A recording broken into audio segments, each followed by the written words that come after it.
السلام علیکم ورحمۃ اللہ وبرکاتہ۔ الصلاۃ والسلام علیکہ یا رسول اللہ۔ بسم اللہ الرحمن الرحیم۔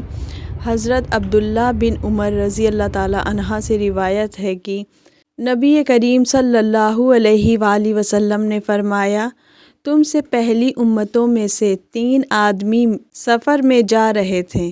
یہ تینوں رات کو پہاڑ کے ایک غار میں سو رہے تھے۔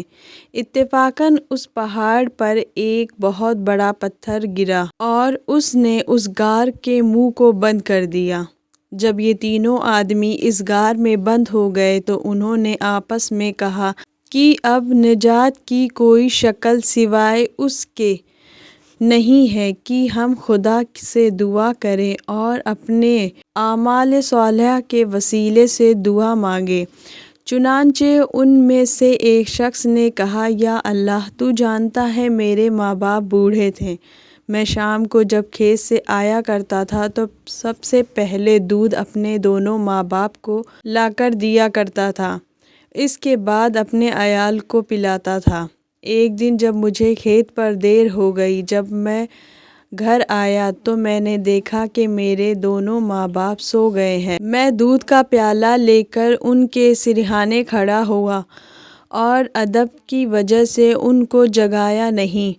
میرے بچے بھوک کی وجہ سے پریشان رہے اور مجھ سے دودھ پینے کا تقاضا کرتے رہے، یہاں تک کہ صبح ہو گئی۔ میرے ماں باپ نیند سے جاگے تو میں نے پہلے ان کو دودھ پلایا، اس کے بعد اپنے اہل عیال کو دودھ پینے کے لیے دیا۔ الہی، اگر یہ میرا عمل خالص تیرے لیے تھا تو اس عمل کی برکت سے اس پتھر کو جو ہمارے غار پر آ پڑا ہے ہٹا دے۔ اس شخص کی دعا سے وہ پتھر ہٹا اور غار میں کچھ روشنی نظر آئی، لیکن اتنا نہیں ہٹا جس سے یہ لوگ باہر نکل آتے۔ اس کے بعد دوسرے شخص نے کہا، الہی، تو جانتا ہے مجھے اپنے چچا کی بیٹی سے بہت زیادہ محبت تھی۔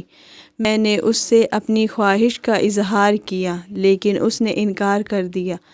اتفاقاً قحط پڑا اور وہ قحط کی مصیبت میں مبتلا ہو گئی اور فاقوں سے تنگ آ کر میرے پاس آئی۔ میں نے اس کے سامنے 120 دینار اس شرط پر پیش کیے کہ وہ اپنے نفس کو میرے حوالے کر دے۔ چنانچہ اس نے اجازت دے دی اور جب میں اس پر قادر ہو گیا تو اس نے کہا، تیرے لیے کسی ایسی چیز کا استعمال کسی طرح صحیح نہیں ہو سکتا جو تیرے لیے حلال نہیں۔ اس لڑکی کے یہ لفظ سن کر میں اس کے پاس سے ہٹ گیا اور میں نے وہ 100 دینار بھی اس کو دے دیے اور زنا کا ارادہ ترک کر دیا۔ الہی، اگر یہ میرا عمل خالص تیری ذات کے لیے تھا تو اس عمل کی برکت سے اس پتھر کو ہم پر سے ہٹا دے۔ اس کی دعا کے بعد وہ پتھر ہٹ گیا، لیکن اس قدر نہیں ہٹا کہ یہ لوگ باہر نکل سکتے۔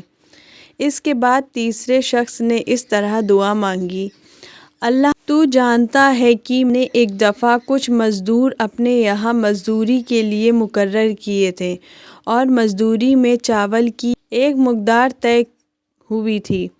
جب میں مزدوروں کی مزدوری تقسیم کرنے لگا تو ایک مزدور اپنی مزدوری کے چاول چھوڑ کر چلا گیا۔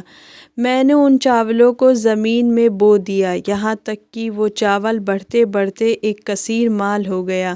ایک عرصے بعد اس مزدور نے آ کر کہا، اللہ کے بندے، میری مزدوری دے دے۔ میں نے اس سے کہا، یہ اونٹ، گائے اور بکریاں سب تیری مزدوری ہیں، ان کو لے جا۔ مزدور نے کہا، مجھ سے مذاق نہ کر، بلکہ جو میری مزدوری کے چاول ہیں وہ دے دے۔ میں نے کہا، میں مذاق نہیں کرتا، یہ تیری ہی مزدوری کے چاول بڑھتے بڑھتے اس قدر کثیر مال ہو گیا ہے کیونکہ میں نے تیرے چاول کی کاشت شروع کر دی تھی، جو پیداوار ہوتی رہی اور میں اس کو بڑھاتا رہا۔ اس نے یہ سن کر تمام مال پر قبضہ کر لیا اور ان تمام مویشیوں کو لے کر چلا گیا۔ الہی، اگر میں نے یہ عمل خالص تیری رضامندی اور خوشنودی کے لیے کیا تھا تو اس پتھر کو ہمارے غار پر سے ہٹا دے۔